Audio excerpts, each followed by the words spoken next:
Con quella gonna stretta, la bianca camicetta, la lunga collanina, per lui sembrava uscita da una splendida vetrina. E di colpo una mattina lui le dichiarò il suo amor.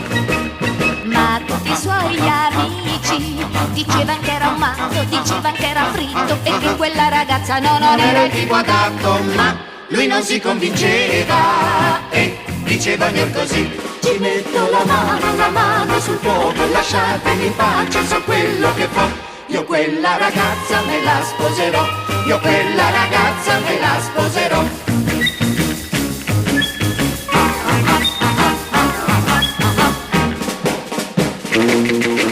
Con quegli occhioni neri turbava i suoi pensieri, seduta sul divano faceva la gattina carezzandogli la mano. Lui, crollando piano piano, di confetti le parlò.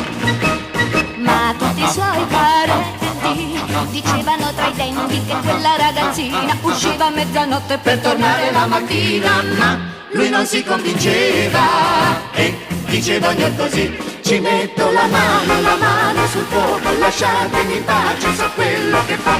Io quella ragazza me la sposerò, io quella ragazza me la sposerò.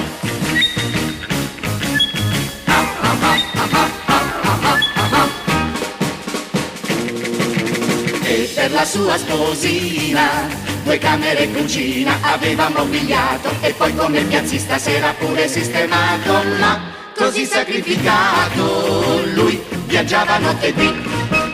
Ma tutto il vicinato gli aveva già soffiato che un giovane stagnino veniva troppo spesso per sturare la bambina. Ma lui non si convinceva e diceva ognor così: ci metto la mano sul fuoco la mise, e sai come fu.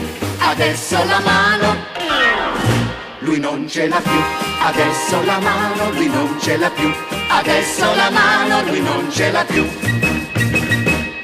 Muzio scemo là.